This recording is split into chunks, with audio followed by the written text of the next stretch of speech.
यं ब्रह्मा वरुणेन्द्ररुद्रमरुतस्तुन्वन्ति दिव्यैस्तवैः वेदैः साङ्गपदक्रमोपनिषदैर्गायन्ति यं सामगाः ध्यानावस्थिततद्गतेन मनसा पश्यन्ति यं योगिनो यस्यान्तन्न विदुःसुरासुरगणा देवाय तस्मै नमः. प्रभू, आपल्या व्यक्तिमत्वाच्या अलौकिक सद्गुणानं, जाज्वल्य राष्ट्रभक्तीनं, आपल्या स्वार्थ त्यागानं, आपल्या निस्पृहतेनं, जाणीवपूर्वक संपादन केलेल्या अनंत सद्गुणांनी जे भारतीय स्वातंत्र्य लढ्याचे साक्षात यशोदायी मंगलदायी तिलक झाले, त्या लोकमान्य टिळकांचं अलौकिक चरित्र आपल्या चित्तामध्ये धारण करण्यासाठी आणि त्याचा एखादा तरी अंश का होईना व्यवहार्य करण्यासाठी या टिळक स्मारक मंदिरामध्ये उपस्थित असलेले सर्व राष्ट्रभक्त, टिळक भक्त भगिनी आणि बांधव, विद्यार्थी दशेपासून टिळकांनी जे सद्गुण प्रगट केले आणि त्याचंच परिवर्तन शेवटी त्यांच्या शिक्षकी पेशामध्ये कसं झालं, याचं काहीच दिग्दर्शन आपण कालच्या प्रवचनामध्ये केलं. न्यू इंग्लिश स्कूलची स्थापना झाली आणि चिपळूणकरांनी जो वसा दिलेला होता त्याचं सात्विक बीजारोपण टिळक असोत, आगरकर असोत, रानडे असोत, बखले असोत, भिडे असोत, केळकर असोत, या सगळ्यांच्याच मनामध्ये झालेलं होतं. आपटेही त्यांना येऊन मिळालेले होते आणि सर्वांच्या मनामध्ये सात्विक बीज रुजलेलं असल्यामुळे आता चित्तामध्ये असा भाव जागृत झाला की आपण महाविद्यालय सुद्धा निर्माण करावं. आपण निर्माण केलेली प्रशाला आणि आपण निर्माण केलेलं महाविद्यालय हे सर्वार्थाने वेगळं असावं. केवळ आंग्ल भाषेची त्यानं कास धरावी असं नाही, केवळ आंग्ल भाषेच्या माध्यमातून या देशाच्या उन्नतीचं स्वप्न त्यांनी पाहावं असं नाही. इथे येणाऱ्या प्रत्येक विद्यार्थीच्या मनामध्ये राष्ट्रभक्तीची ज्योत प्रज्वलित व्हावी असा विचार या प्रशालेमधल्या, या महाविद्यालयामधल्या प्रत्येक शिक्षकानं, प्रत्येक विद्यार्थ्यांनी करावा असा भाव टिळक, आगरकरादी सगळ्या मंडळींच्या चित्तामध्ये होता. त्याचा परिणाम असा झाला, काल आपण त्याचा उल्लेख केला की पहिल्या वर्षी न्यू इंग्लिश स्कूलमध्ये 15 विद्यार्थी होते.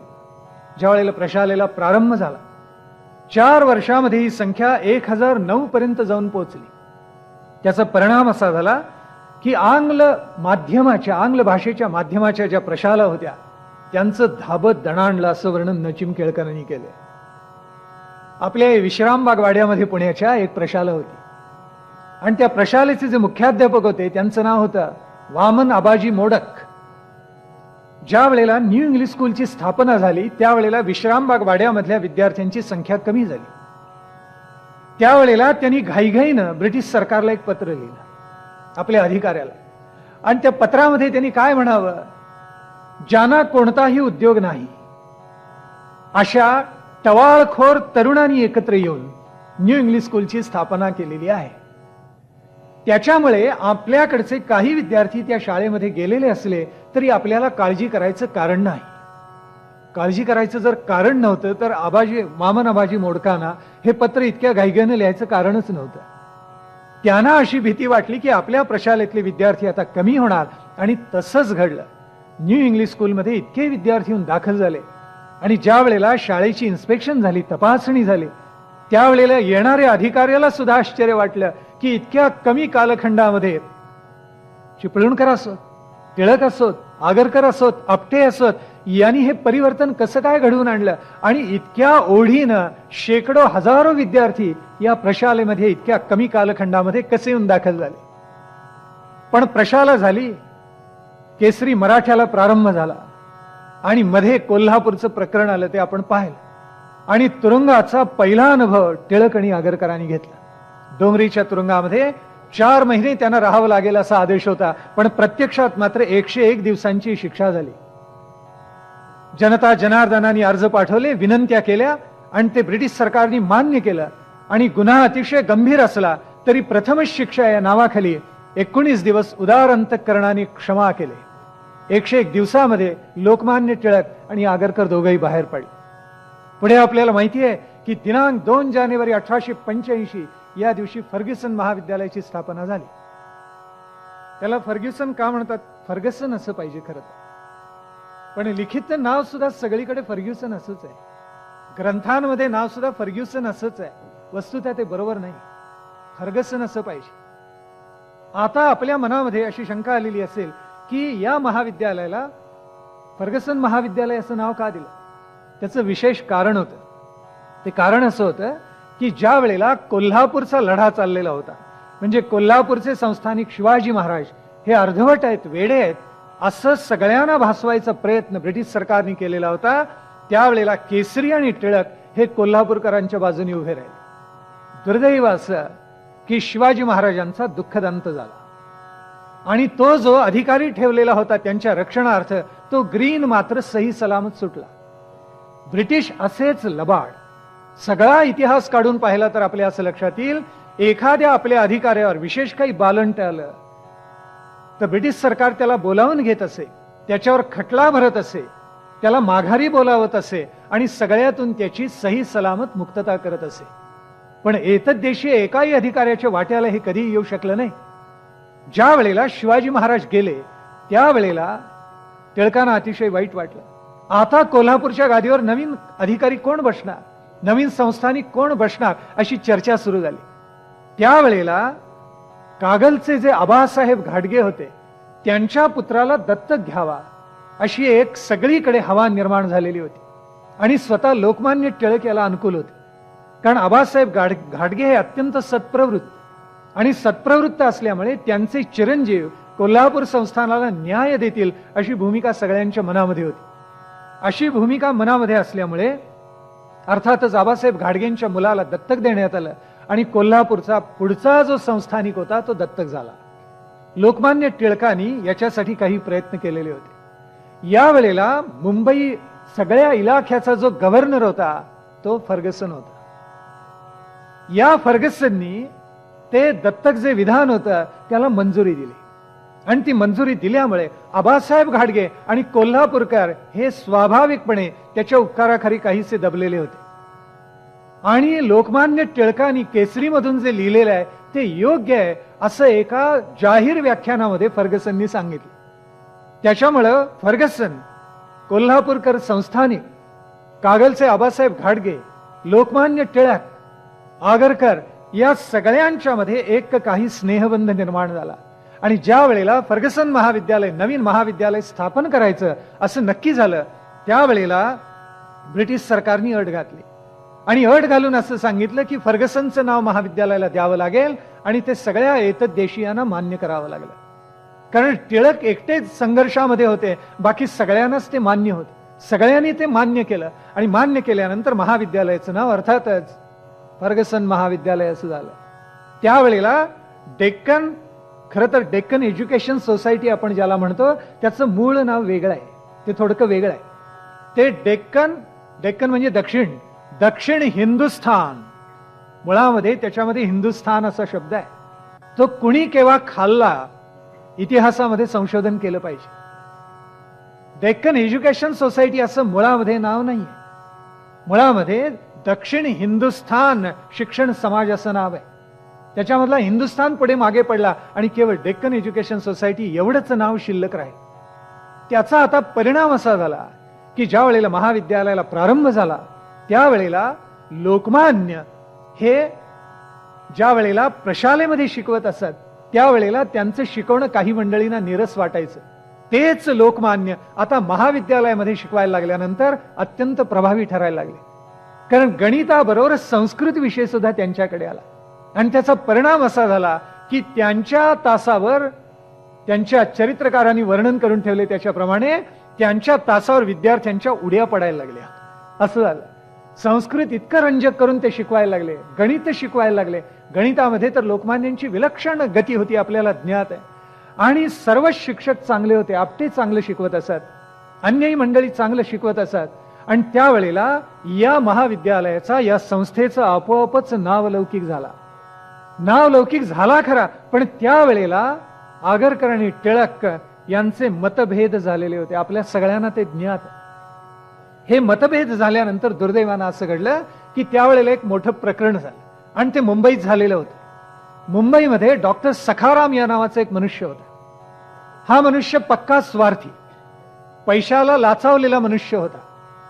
त्यांनी काय केलं, एका विधवेशी विवाह केला. कारण त्यावेळेला समाज सुधारणेची चळवळ अतिशय जोरात चाललेली होती, आपल्याला माहिती.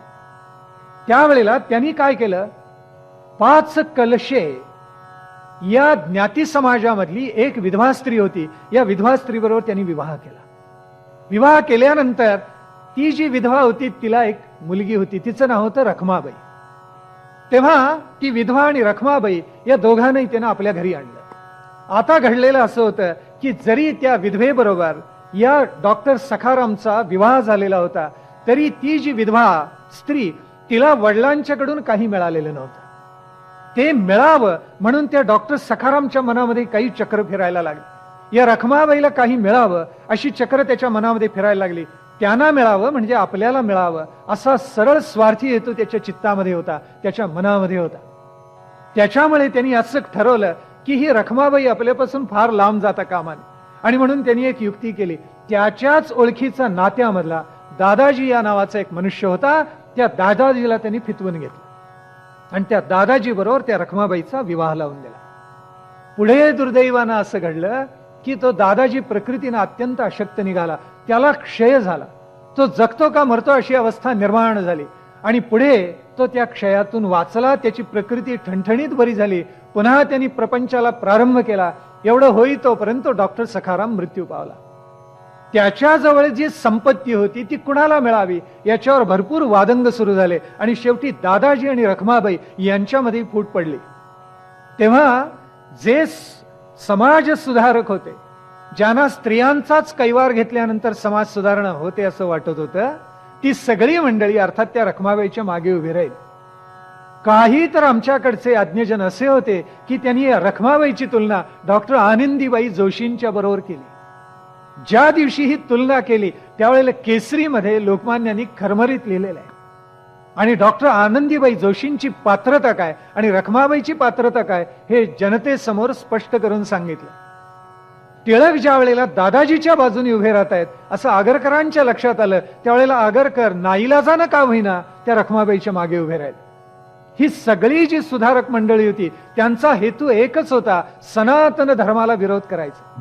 आणि टिळक तर सनातन धर्माचा वारसाच घेऊन बसलेले होते, व्रती झालेले होते. आपल्या धर्मसंस्कृतीमधलं जे जे चांगलं आहे ते समाजापर्यंत न्यावं, एवढंच काय ब्रिटिश सरकारला सुद्धा पटवून द्यावं अशी उदात्त भूमिका त्यांच्या चित्तामध्ये दाटलेली होती.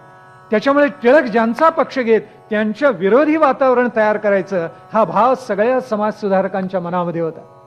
आता असं झालं की ज्या वेळेला सेशन झाला सगळा खटला, त्यावेळेला योगायोग असा की रखमाबाईच्या बाजूनी निकाल लागला. त्यावेळेला सुधारकांना असं वाटलं की आपली बोटं जणू काही स्वर्गाला लागली. पुण्यामध्ये जल्लोष झाला आणि टिळकांच्यावर प्रचंडपणे अनेकांनी टीका केली. पुढे सगळा खटला मुंबईला गेला, हायकोर्टामध्ये गेला आणि त्यावेळेला सगळं वातावरण पालटलं, उलटलं बरोबर. आणि जो न्याय रखमाबाईला मिळालेला होता तो काढून टाकला वरच्या कोर्टाने आणि सांगितलं अन्याय झालेला आहे दादाजीवर, कारण ती रखमाबाई नांदत नव्हती दादाजीचा बळ. त्यांनी सगळे पुरावे टिळकांच्या माध्यमातून सादर केलेले होते आणि टिळकांनी दादाजीची तळी उचलून धरलेली होती. त्यांनी सांगितलं कायदेशीररित्या हे लग्न झालेलं आहे, रखमाबाईंनी मुकाट्याने दादाजीकडे नांदायला जावं. आणि खालच्या कोर्टाने दिलेला निकाल सगळा फिरवला हायकोर्टाने आणि टिळकांचा विजय झाला. त्यावेळेला तोंडात मारल्यासारखे इथले सगळे समाज सुधारक चुप्प झाले. त्याच्यामुळे दुर्दैवानं असं घडलं की अगोदरच जी फूट पडलेली होती दोघांच्या विचार प्रणालीमध्ये, टिळक आणि आगरकरांच्या मध्ये, ती आणखीन वाढत गेली. समांतर रूळ एकमेकाला कधी भेटत नाहीत असं म्हणतात, तसं टिळक आणि आगरकरांचं झालं. आणि पुढे एक क्षण असा आला की 84-85 मध्ये आगरकरांनी पूर्ण फारकत केसरीशी घेऊन टाकली आणि केसरीचं संपूर्ण 84-85 मध्ये उत्तरदायित्व हे लोकमान्यांच्या खांद्यावर आलं आणि लोकमान्यांच्याकडे सगळी केसरीची व्यवस्था आली. पूर्णतः अधिकार त्यांना मिळाले. संपादकीय नात्यानं टिळकांची लेखणी समाज प्रबोधन करायला लागली. पण हे सहन कसं व्हावं अन्य लोकांना, आणि म्हणून आगरकर बाहेर पडलेले होते. आगरकरांनी सुधारक काढला आणि त्याला अर्थात गोपाळराव गोखलेंनी पुष्टी दिली. जे जे म्हणून मबाळ मार्गाने पुढे जाते झाले किंवा ब्रिटिश सरकारची मिंधेपणानं काहीतरी विनंती करावी असा भाव ज्यांच्या ज्यांच्या मनामध्ये होता, मग अगदी भांडारकर सुद्धा असतील, रानडे असतील, स्वतः गोपाळराव गोखले असतील, या सगळ्यांनी आगरकरांची तळी उचलून धरली आणि त्याचा परिणाम असा झाला की सुधारक वृत्तपत्राचा जन्म झाला. टिळक हसले आणि म्हणाले, एवढंच बोलले त्यावेळेला, आतापर्यंत ज्ञानप्रकाश आहे, पुणे वैभव आहे, केसरी आहे, तिरंगी लढा होता, आता चौरंगी होईल, याच्यापेक्षा काय घडणार, असे टिळकांचे उद्गार होते. आणि त्यावेळेला पुणे वैभवची भूमिका मोठी दोलायमान होती. कधी आगरकरांची तळी उचलून धरावी, कधी टिळकांची धरावी आणि आपापसात त्यांच्या चाललेल्या मारामाऱ्या आनंदानं बघावं, असं काहीच प्रकरण पुणे वैभवनी निर्माण केलेलं होतं. म्हणून म्हणे ज्या ज्या वेळेला घरी नाश्ता चालत असे टिळकांच्याकडे, त्यावेळेला सकाळी काहीतरी गुरगुट भात केलेला कोणी खायचं, कुणी चहा घ्यायचं, कोणी दूध घेत असे, कुणी त्याच्यावर बिस्किट खात असत. आणि टिळकांना जर घरच्या कोणी आग्रह केला तर टिळक म्हणत असत नको. का म्हटलं की ते म्हणायचे, मी दररोज माझ्या हितशत्रूंच्याकडून सकाळी उठल्या उठल्या ताज्या शिव्या खातो, तेव्हा आणखीन काय खायचं मी याच्यापेक्षा, असं लोकमान्य म्हणत असत. आणि खरोखर त्यांच्या वाट्याला ते आलेलं होतं.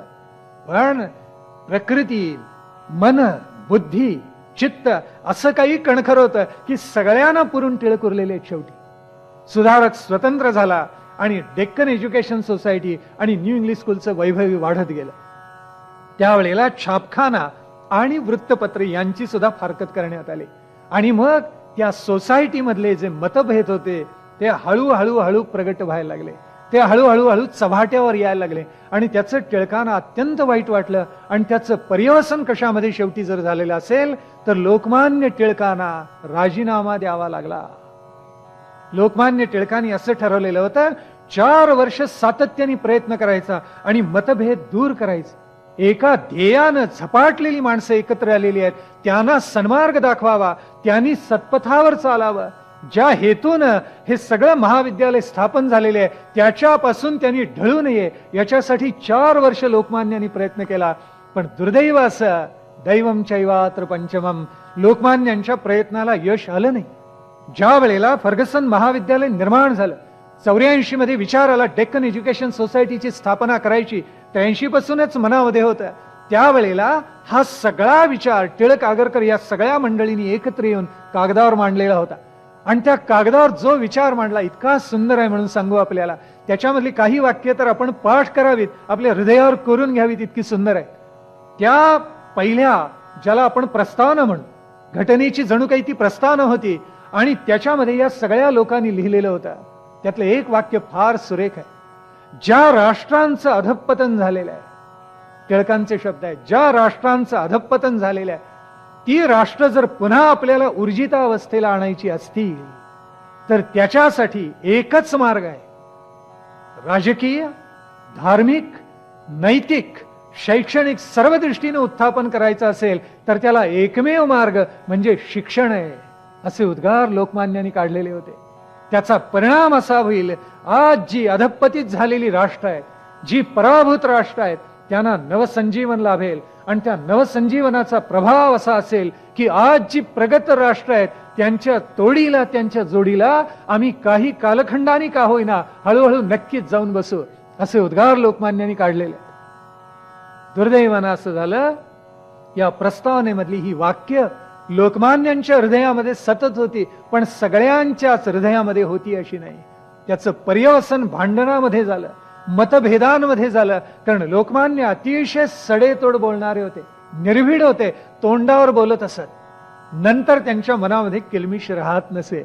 पण काही वेळेला बोललेल्याचा घाव लागतो माणसाला आणि त्याचा परिणाम असा होतो की जन्मभर माणसं डूख ठेवतात मनामध्ये. लोकमान्यांच्या बाबतीत हे घडलेलं आहे. लोकमान्य अत्यंत निस्पृह आणि निर्भीड. जर मतभेद झाला, ज्याचं चुकलं असेल त्याला तोंडावर सांगायला कमी करत नसत. त्याचा परिणाम शेवटी मतभेद इतके विकोपाला गेले की लोकमान्यांनी 6 महिने रजा घेतली. आणि शेवटी रजा घेतलेली असून सुद्धा ज्या अर्थी मतभेद आता मिटत नाहीत, त्या अर्थी आपल्याला वेगळा मार्ग काढायला पाहिजे असं लोकमान्यांनी ठरवलं आणि आपला राजीनामा पाठवून दिला. त्यांनी असं ठरवलं, आता आपल्या सोसायटीमध्ये आपला उपयोग होणार नाही, कारण हे मतभेद असे राहिले तर संस्थेला घातक असतात. म्हणून त्यांनी असं ठरवलं, यापुढे आपण संस्थेमध्ये राहायचं नाही. वस्तुतः टिळकांनी संस्थेमध्ये राहावं म्हणून अनेकांनी प्रयत्न करायला हवे होते. म्हणजे माऱ्या माऱ्या किती खालच्या स्तराला गेलेल्या होत्या. सोसायटीची जबाबदारी टिळकांच्यावर फार मोठ्या प्रमाणावर होती. त्याच्यामुळं आगरकरांनी एकदा जाहीर त्यांना असं म्हटलेलं होतं बैठकीमध्ये की टिळक, तुम्ही वेळेवर तासाला जात नाही, तुम्ही पूर्ण वेळ तास घेत नाही, तुम्ही तासाला उशिरा जात. असं 1-2दा 3दा 4दा झाल्यानंतर शेवटी एकदा लोकमान्याने त्यांना सांगितलं, आगरकर, आपलं तासभर शिकवणं आणि माझं अर्धा तास शिकवणं सारखं आहे, लक्षात ठेवा. काय आत्मविश्वास असला पाहिजे. हे शब्द सुनावलेत त्यांनी आगरकरां. आणि त्यावेळेला त्यानंतर मात्र आगरकरांनी त्यांच्यावर असा कधीही आरोप केला नाही. आगरकरांना क्षमा मागावी लागलेली. दुर्दैवानं राजीनामा शेवटी द्यावा लागला. आणि लोकमान्यांनी किती 22 कलमं घातलेली होती, 40 पृष्ठ पूर्ण अशी लिहिलेली. फूल्स कॅप, त्यात फूल शब्द काय कोणास ठाऊक, पहा आपण संशोधन कर. FOOL असाच आहे. टिळकांना काय म्हणायचं असं कोणास ठाऊक. टिळकांनी तो राजीनामा दिला. 40 पानाचा राजीनामा आहे आणि त्याच्यामध्ये एक एक गोष्टी स्पष्ट करत नेलेल्या आहेत. त्यांनी लिहिलेलं आहे सुरुवातीला की ज्या ध्येयापोटी आपण एकत्र आलेलो होतो, त्या ध्येयापासून माझ्या भोवतीची माणसं आज च्युत होत आहेत हे पाहताना माझ्या मनाला अत्यंत क्लेश होतात. हे दुर्दैव आहे संस्थेचं, असं त्यांनी लिहिले. आणि त्याला उदाहरणं त्यांनी दिलेली आहेत. आपण किती पगार घेत होतो, पगारासाठी आपण या संस्था निर्माणच केलेल्या नव्हत्या. आपण एका ध्येयानं झपाटलेले होतो, वेडे झालेले होतो. आणि म्हणून किंबहुना आपल्या पगारातला काही अंश संस्थेला द्यावा, अशा प्रकारे आपला दैनंदिन क्रम चाललेला असताना आता माणसं स्वार्थी झालेली याच संस्थेमध्ये पाहायला मिळतात. त्यावेळेला माझ्या चित्ताला क्लेश होतात, असं लोकमान्य म्हणतायत त्या राजीनाम्यामध्ये. पुढे त्यांनी असं म्हटलेलं होतं, सूर इतका सुंदर काढलाय. अप्रत्यक्षपणे लोकमान्यांनी असं सांगितलेलं आहे की आजीव सभासद आज आजीव सभासद राहिलेले नाहीत, ते राजीव सभासद झालेत. ज्यांना केवळ आपल्या सोसायटीचा फायदा हवाय, तो फायदा घेण्याला सगळी मंडळी प्रवृत्त झाली आहेत. आणि याचं विलक्षण दुःख माझ्या चित्तामध्ये आहे.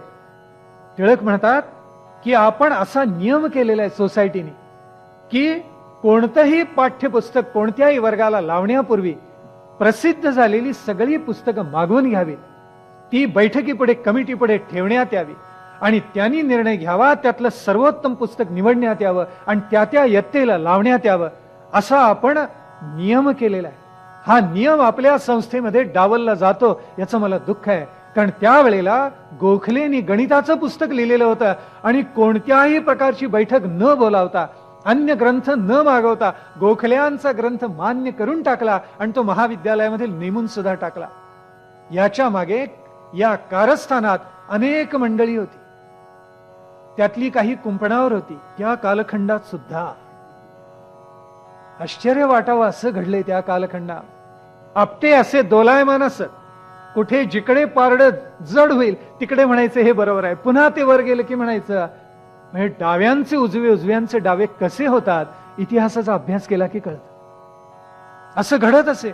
भांडारकर तर उघडपणे मागे उभे राहिलेले होते गोखल्यांच्या, आणि नियम बदलून नियम मोडून टिळकांना कल्पना न देता तो ग्रंथ नेमण्यात आला. त्याचं मोठं दुःख हे टिळकांना झालेलं होतं. इंदूरच्या होळकरांनी 700 रुपयाची देणगी दिलेली होती. त्यावेळेला ती मोठीच होती.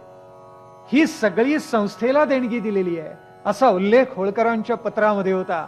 पण टिळकांना कल्पना न देता त्यातले 400 रुपये हे पुरस्कार म्हणून परस्पर आगरकरांना देऊन सुद्धा टाकले. आणि हे नंतर टिळकांना कळलं. त्यावेळेला अतिशय क्लेश झाले त्यांच्या मनाला. त्याचा उल्लेख टिळकांनी आपल्या पत्रामध्ये केलेला आहे.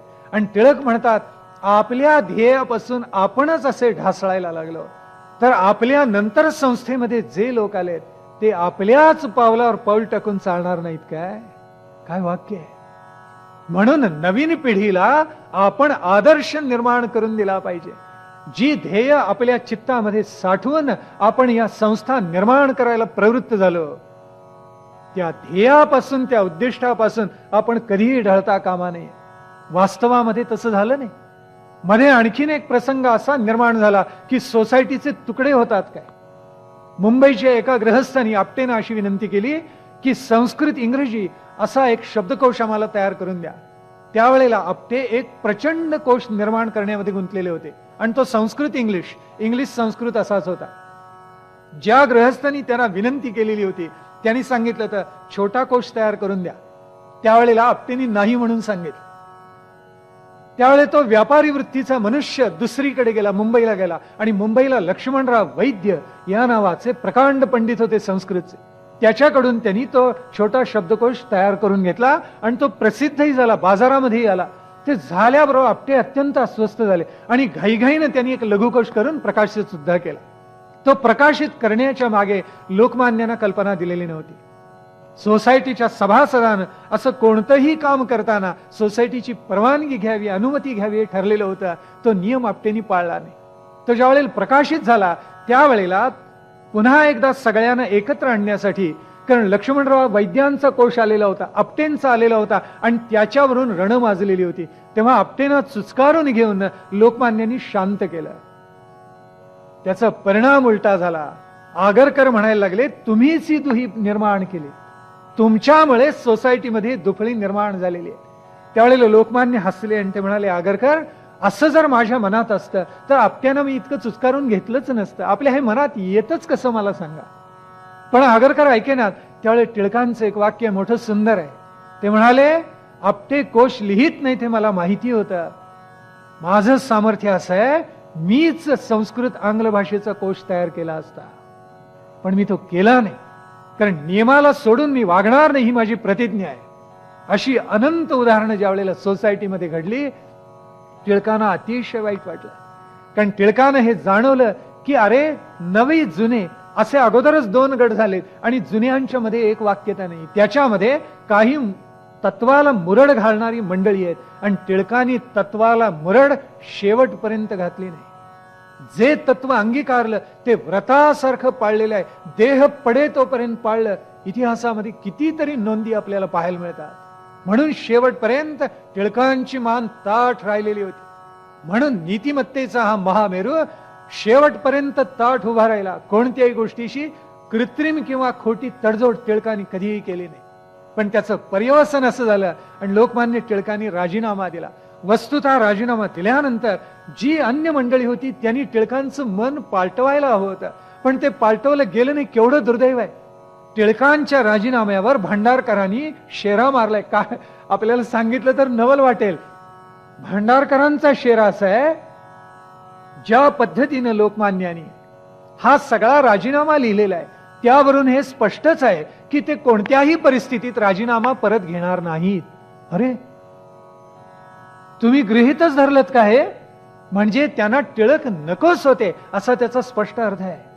ज्या पद्धतीने राजीनामा लिहिला ते परत घेणार नाहीत. आता तुम्ही त्यांचं मन वळवायचा प्रयत्न का नाही केला?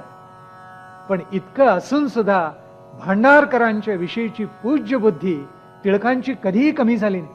वृत्तपत्रातून झोडपले, त्यांना सोडलेलं नाहीये काही प्रसंगी, पण त्यावेळेला सुद्धा मनुस्मृतीतलं एक वचन दिलेलं आहे, आपला गुरु त्या सद्विद्येपासून ढळला तर तो आतताही नसतो असं मनूनी म्हटलेलं आहे. तेव्हा त्याची गय करू नये असा वर तो मनूचा श्लोक लिहून नंतर भांडारकरांना जोडपून काढले टिळकांनी. पण त्यांच्याविषयीची पूज्य बुद्धी मात्र कधीही कमी झाली नाही. विवेकानंदांचं सुंदर उदाहरण मला आठवलं की ज्या वेळेला रामकृष्णांची अस्थी कुणाकडे असाव्यात असा वाद सुरू झाला, त्यावेळेला ब्रह्मचारी म्हणाले आमच्याकडे आणि प्रापंचिक होते ते म्हणाले आमच्याकडे. त्यावेळेला प्रापंचिकांचे जे पुढारी होते त्यांचं नाव होतं रामचंद्र बाबू दत्त.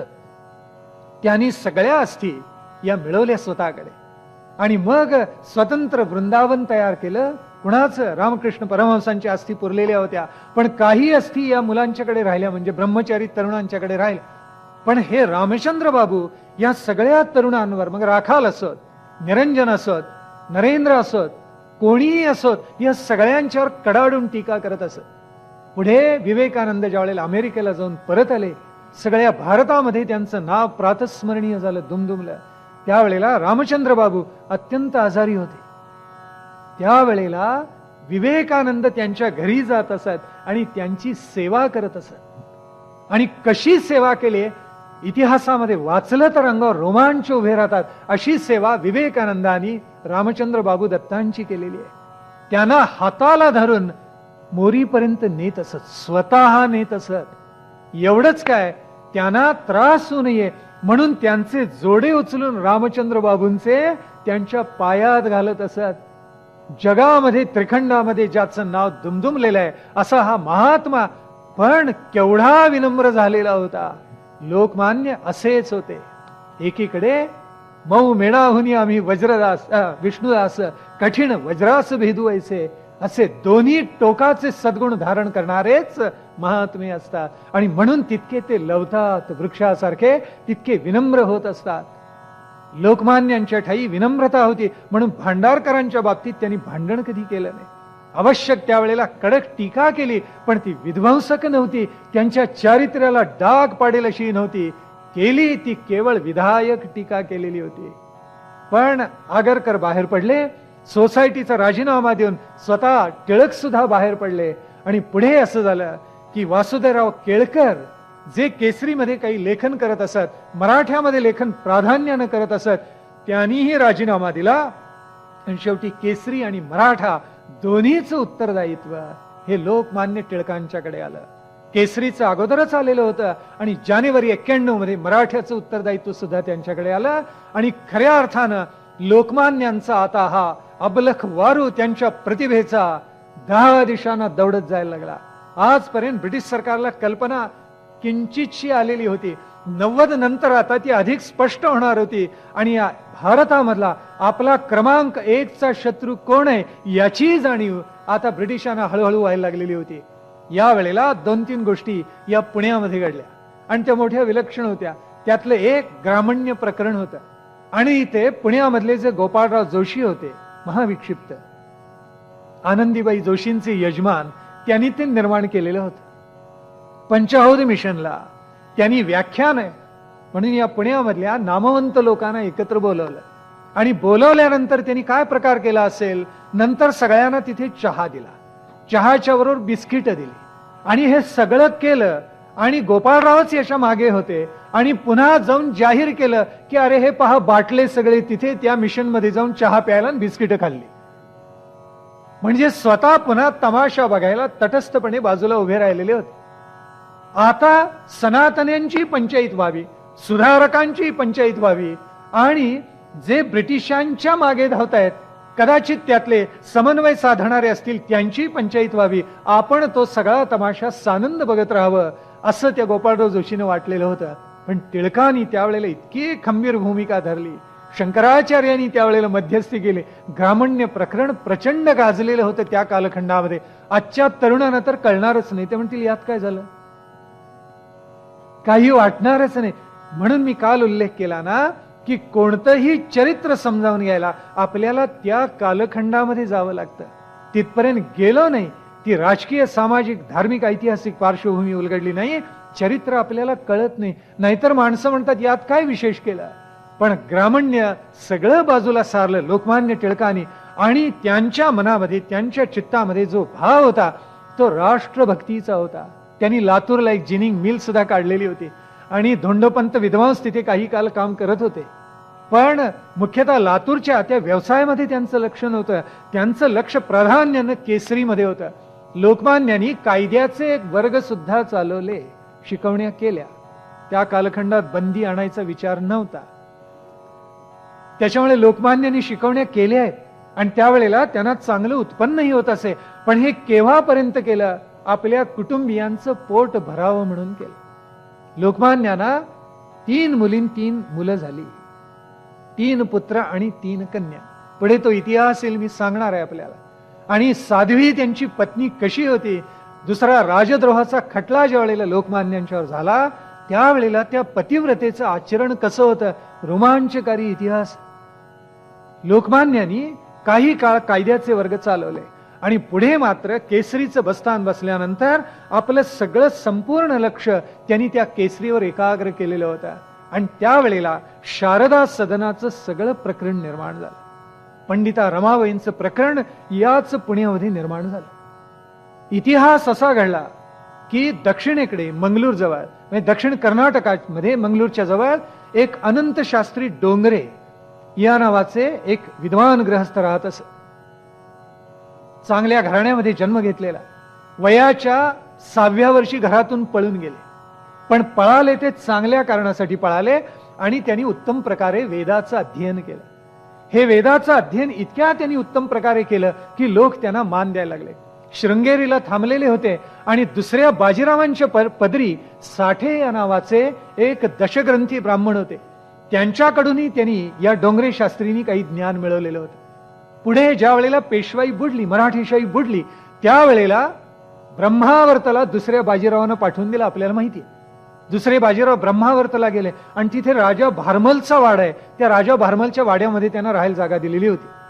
पहिली त्यांना जी जागा दिली दुसऱ्या बाजीरावांना ती इतकी लहान होती.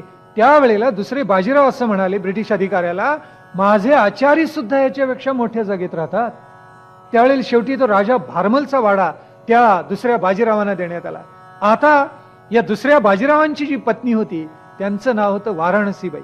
अन्यही काही स्त्रिया त्यांना होत्या, पण त्यातल्या 2 प्रधान होत्या, एक सरस्वतीबाई आणि दुसऱ्या वाराणसीबाई. त्या सरस्वतीबाई तिथे गेल्या ब्रह्मावर्तला, म्हणून त्यांचं स्मारक आज सुद्धा आपल्याला तिथे पाहायला मिळतं, बिठोरला आहे.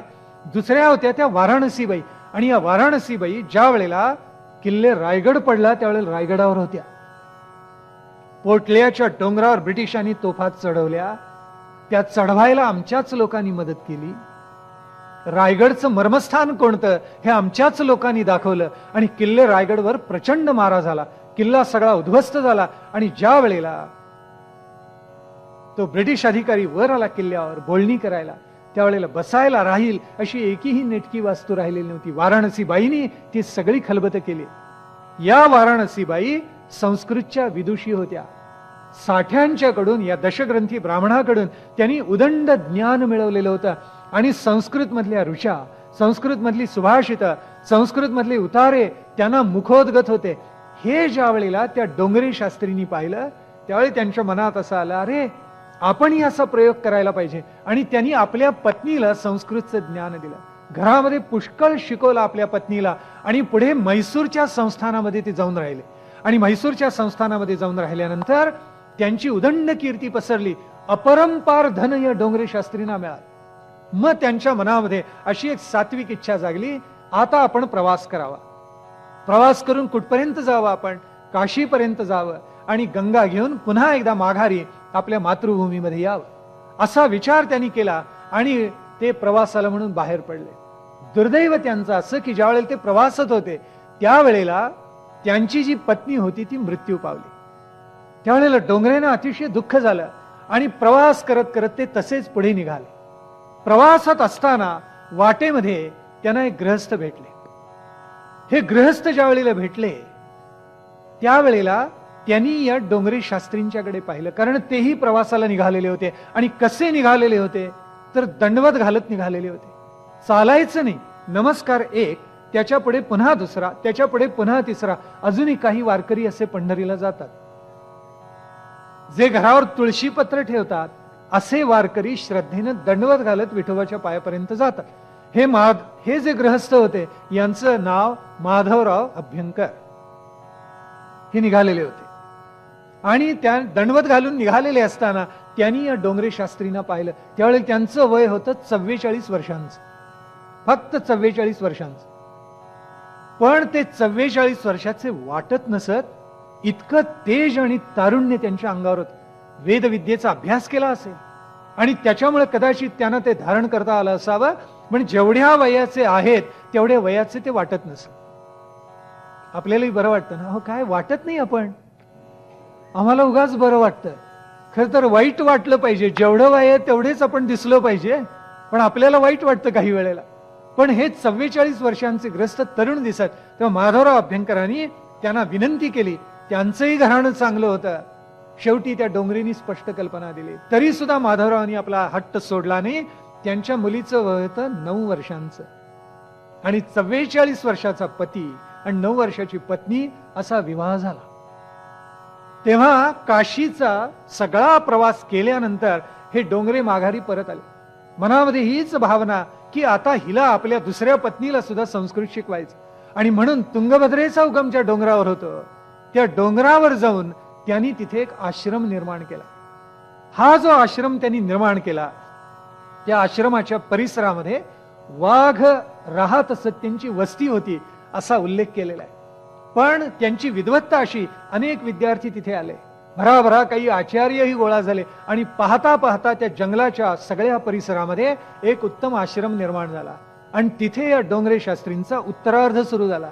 पुढे ही मुलगी मोठी झाली, पत्नी म्हणून सगळं घर सांभाळायला, आश्रम सांभाळायला समर्थ झाली. तिनंही संस्कृत भाषेमध्ये काही प्रगती केली आणि त्या उभयतांच्या पोटी, त्या डोंगरेंच्या पोटी 2 कन्या आणि 1 पुत्र जन्माला आले. त्यातली थोरली जी होती तिचं नाव होतं कृष्णा, दुसरी होती तिचं नाव होतं रमा, ती रमाबाई, आणि तिसरा जो होता तो पुत्र जन्माला आलेला होता. 2 कन्या 1 पुत्र त्या डोंगरेंच्या पोटी जन्माला आले. पुढे दुर्दैवानं असं झालं, कृष्णाबाईचा विवाह झाला आणि तिचा जो पती होता, म्हणजे कोण आपल्याला ज्ञात आहे, तिचा पती हा व्यसनी निघाला. कृष्णाबाईचा पती व्यसनी निघाल्यामुळे डोंगरे शास्त्रीने सगळं जे धन मिळवलेलं होतं ते त्यांनी 1-2 वर्षामध्ये उधळून टाकलं आणि हे सगळं कुटुंब अत्यंत दरिद्री झाले. पुढे कृष्णाबाई मृत्यू पावली, डोंगरे त्यांच्या पत्नीसहित मृत्यू पावले, तो जावई होता तोही मृत्यू पावला आणि ही 2 अनाथ पोरं उरली. एक त्यातली रमाबाई आणि धाकटा तिचा भाऊ. त्यावेळेला तिनं कर्नाटकाचा त्याग केला. कुणी तिला मार्गदर्शन केलं कोणास ठाऊक, ती तशीच उठली आणि थेट कलकत्त्याला गेली, बंगालमध्ये गेली. आणि कलकत्त्यामध्ये लोकांनी तिचं फार मोठ्या प्रमाणावर स्वागत केलं, कारण एवढी तरुण 20-22 वर्षांची तरुणी ही भराभराभरा संस्कृत म्हणते आणि काही सुभाषिते इतकी तिच्या जिव्हेवर होती की लोकांना आश्चर्य वाटायला लागलं. आणि प्रथमदर्शनी त्या रमाबाईंनी एवढी छाप पाडली की तिचा सत्कार कलकत्ता शहरामध्ये झाला आणि बंगाली बाबूंनी तिला एक प्रशस्ती पत्रक सुद्धा देऊन टाकलं. हे ज्या वेळेला महाराष्ट्रात लोण येऊन पोचलं त्यावेळेला इथली सुधारक मंडळी इतकी हर्षनिर्भर झाली, ते म्हटले पहिल्यांदा तिला इथे आणा. आता वस्तुतः असा आग्रह धरायचं काहीच कारण नव्हतं, पण त्यांना असं वाटलं की अशी जर तरुणी आहे तर तिच्या मदतीनं आपल्याला इथे काहीतरी करता येईल. असं म्हणून त्यांनी अनेक पत्र पाठवली आणि शेवटी खरोखरच रमाबाई ज्या निघाल्या त्या मुंबईमध्ये आल्या आणि मुंबईमध्ये न थांबता पुण्यामध्ये आल्या. पुण्यामध्ये आल्याबरोबर भराभरा सगळे तथाकथित सुधारक तिच्या भोवती गोळा झाले. त्या रमाबाईंनी पुढे आर्य महिला या नावाची एक संस्था निर्माण केली आणि त्यांना आश्रय देणारे कोण होते, मगाशी ज्यांची मी नावं सांगितली ती सगळी मंडळी होती. पुढे त्या स्त्रीला असं वाटलं, टिळकांनी पारखून घेतली रमाबाईला, कारण बंगाल मधल्या ज्ञात्या लोकांनी तिला एकच प्रश्न विचारलेला होता, तू वेद आणि उपनिषदांचं अध्ययन केलेलं आहेस काय? त्यावेळी तिनं नाही म्हणून सांगितल्यानंतर त्या हुशार लोकांनी पहिल्यांदा सांगितलं, एवढ्यात हुरळून जाऊ नका, जोपर्यंत उपनिषदांचा आणि प्रस्थानत्रयीचा मानवाचा अभ्यास होत नाही तोपर्यंत तत्वज्ञानाची आणि अध्यात्माची बैठक पक्की होत नाही. जे लोकमान्यांनी आपल्या योगशास्त्रामध्ये वारंवार लिहिले, हिंदू धर्माचा गौरव करताना लिहिलेला आहे, गीता रहस्य लिहिताना वारंवार त्याच्यावर भर दिलेला आहे, तोच विचार काही शाण्या बंगाली माणसांनी त्या कालखंडामध्ये प्रकट केला. दुर्दैव असं की त्याचा उपयोग झाला नाही. पुढे रमाबाई पुण्यामध्ये आल्या, आर्य महिला संस्था निर्माण केल्या आणि या सुधारकांना वाटायला लागलं की आता सगळ्या स्त्रियांची स्थिती आर्य महिला या संस्थेच्या माध्यमातून सुधारता येईल. त्यावेळेला इथे हुजूरपागा जी शाळा आहे त्या हुजूरपागा शाळेची जी मुख्याध्यापिका होती ती ख्रिश्चन होती. तिच्या असं लक्षात आलं की ही जरा दोलायमान होणारी स्त्री आहे, तेव्हा हिला हळूहळू आपल्या जाळ्यामध्ये ओढायला हरकत नाही. त्याचं कारण असं झालेलं होतं की पुढे कलकत्त्यातून मुंबई पुण्याला यायच्या अगोदर रमाबाई आसाममध्ये गेलेल्या होत्या आणि आसाममध्ये सिल्हट नावाची जी जागा आहे तिथे मेधावी या नावाचे ब्राह्म समाजाचे एक अनुयायी राहत असत. त्यांच्या बरोबर या रमाबाईचा विवाह झाला. 3 वर्ष काही सुखाने झाला नाही आणि 3 वर्षाच्या आत ते मेधावी मृत्यू पावले. ते ज्या वेळेला मृत्यू पावले त्यावेळेला रमाबाईंना दिवस राहिलेले होते. त्या रमाबाईंची अशी अपेक्षा होती की आपल्या पोटी पुत्र जन्माला यावा, पण दुर्दैवाने ते घडलं नाही. त्यांच्या पोटी मनोरमा नावाची कन्या जन्माला आली. पुढे तिचं नाव मनोरमा असं ठेवण्यात आलं आणि तिनं सुद्धा पुढे बाप्तिस्मा घेतला. इतिहासामध्ये नोंद आहे. पुढे ज्या वेळेला ती पुण्यामध्ये दाखल झाली आपल्या मुलीला बरोबर घेऊन, त्यावेळेला त्या बाईने हळूहळू आपलं जाळं रमाबाईंच्या भोवती फैलवायला प्रारंभ केला. आसाममध्ये असताना त्यांनी बंगाली भाषेमधलं बायबल वाचलेलं होतं आणि त्याचा परिणाम कळत न कळत रमाबाईंच्या मनावर झालेला होता. पुण्यामध्ये त्या ज्या वेळेला आल्या त्यावेळेला इथल्या त्या बाईंनी एक असा प्रकार केला, आपल्याला कदाचित या दाद देतील न देतील, आणि म्हणून त्यांनी काय केलं, एक स्थानिक पादरी त्यांनी मुद्दाम बोलवला आणि त्यांनी, त्याचं आडनाव गोरे, त्यांनी त्या पादऱ्यांनी इतकं काय म्हणायचं मराठीत सांगतो ब्रेन वॉशिंग, मनामध्ये इतक्या गोष्टी भरवून दिल्या की शेवटी त्या स्त्रीला असं पटत गेलं आणि पुढे त्यांनी एक सुंदर गाजर धरलं. ते गाजर असं होतं की आपण आता इंग्लंडलाच चला, आमच्या सर्व खर्चानी आम्ही तुला लंडनला नेतो असं सांगितल्यावर रमाबाईला हर्षच झाला. आपल्या मुलीसहित ती तिथे गेली. गेल्यानंतर मग तिच्या भोवतीचं जाळं इतकं पक्क करण्यात आलं आणि तिथेच रमाबाईंनी आपल्या मुलीसह बाप्तिस्मा घेतला, ख्रिश्चन धर्माला आलिंगन दिलं आणि नंतर त्या अमेरिकेमध्ये सुद्धा जाऊन पोहोचल्या आणि अमेरिका आणि इंग्लंड मधलं सगळं वातावरण बघून पुण्यामध्ये आल्या, मुंबईमध्ये आल्या आणि मुंबई आणि पुण्यामध्ये दोन्ही ठिकाणी शारदा सदन या नावाची संस्था निर्माण केली. याला टिळकांनी अतिशय सावधगिरीनं पारखून घेतली. टिळक म्हणाले, एका दृष्टिक्षेपामध्ये आपल्याला निर्णयाप्रत येता येणार नाही. रमाबाईंच्या जीवनाचा हेतू कोणता आहे तो प्रथम आपल्याला कळला पाहिजे. शारदा सदन निर्माण केलं आणि इथल्या विधवा आणि निराधार स्त्रियांना आश्रय द्यायला प्रारंभ केला. हा ज्या वेळेला आश्रय दिला त्यावेळेला प्रचंड हेतू असा होता की लवकरात लवकर त्यांना काय करायचं, ख्रिश्चन धर्माची दीक्षा द्यायची, बाप्तिस्मा द्यायचा, ख्रिश्चन धर्मामध्ये त्यांना सामील करून घ्यायचं. आता ज्या परिस्थितीनं नडलेल्या स्त्रिया होत्या त्या तुळशी वृंदावनाच्या पूजा करणाऱ्या होत्या, त्या मंदिरामध्ये जाणाऱ्या होत्या आणि शारदा सदनामध्ये त्यांना अशी बंधनं घालण्यात आली, याच्यापैकी तुम्ही काहीही करायचं नाही. टिळकांच्याकडे या बातम्या हळूहळू येत होत्या आणि शारदा सदनाचा हेतू, कारण मिशनरीज लोकांनी त्याला पैसा पुरवलेला होता, ही गोष्ट जगजाहीर होती. म्हणून टिळकांनी सांगितलं की रमाबाईंचा हेतू स्वच्छ नाही. शेवटपर्यंत टिळकांनी रमाबाईंच्या बद्दल अनुकूल लिहिलेलं नाहीये. टिळक प्रत्येक गोष्ट किती सावधपणे पारखून घेत असत, त्याचे उत्तमातलं उत्तम उदाहरण. आणि टिळकांनी पुढे आपल्या वृत्तपत्रामध्ये, केसरीमध्ये आणि मराठ्यामध्ये दोन्हीकडे लिहिलेलं, अतिशय सुंदर लिहिलेलं. त्यात त्यांनी असं म्हटलेलं होतं, कारण असं घडलं, या रमाबाईंची एक आते बहीण होती, तिचंही नाव कृष्णाबाईच. या कृष्णाबाईंनी काही माहिती आणून पुरवली लोकमान्यांना, केसरीला दिली आणि त्या केसरीमध्ये तिने येऊन असं सांगितलं की शीर्षक असं होतं बरं का, सदनामधली बाई आणि कोठी मधली बाई. धक्काच बसला तर लोकांना ऐकून, पण ते असं गुप्तपणे लिहिलेलं होतं कारण या कृष्णाबाईंची नियुक्ती कोठीवर केलेली होती. धान्याचं जे कोठार होतं त्यातून ते धान्य त्या स्त्रीनी काढून द्यायचं, म्हणून सदनातली स्त्री म्हणजे रमाबाई आणि कोठीतली स्त्री म्हणजे कृष्णाबाई, असा सरळ त्याचा अर्थ होता. गंमत अशी झाली, त्या बाईने येऊन सांगितलं, ती महाराज म्हणत असे, कारण टिळकांना अनेक जण महाराज म्हणत असत, टिळक महाराज म्हणत असत. ती म्हणाली, महाराज, या शारदा सदनामध्ये इतका भयंकर प्रकार चाललेला आहे आणि तो आपल्या कानावर मला घातलाच पाहिजे. आणि तिने सांगितलं ते खरोखर भयानक होत. तिनं असं सांगितलं की ज्या स्त्रिया इथे येतात त्यांना बाहेर जायची अनुमती देत नाहीत, यांना मंदिरामध्ये जाऊन देत नाहीत, त्यांना तुळशीचं पूजन करून देत नाहीत, त्यांच्या मनामध्ये असलं तरी त्यांना उपवास करता येत नाही, त्यांना सक्तीनं बायबल वाचायला लावतात. आणि महाराज, मी आपल्याला आता नक्की असं सांगते की या सगळ्या स्त्रियांना, या ज्या अनाथ स्त्रिया आहेत यांना सक्तीनं बाटवण्यात येईल. हे टिळकांनी ज्या वेळेला ऐकलं त्यावेळेला आता खऱ्या अर्थानं इतिहासातला मूलाधार त्यांच्या हातात आलेला होता आणि त्यांनी एक खरमरी अग्रलेख लिहिला. केसरीमधून या दुःखाला वाचा फोडली आणि सगळ्या समाजाला सावधान करताना सांगितलं, बाबांनो सावधान, कदाचित असं होईल की शारदा सदन मधल्या सगळ्याच स्त्रिया ख्रिश्चन होऊन जातील. समाजाला सावध करणं हे माझं कर्तव्य आहे. आपण आता जागे झाला नाहीत तर त्याचं उत्तरदायित्व माझ्यावर नाही. समाजाला सावधान केलेलं आहे.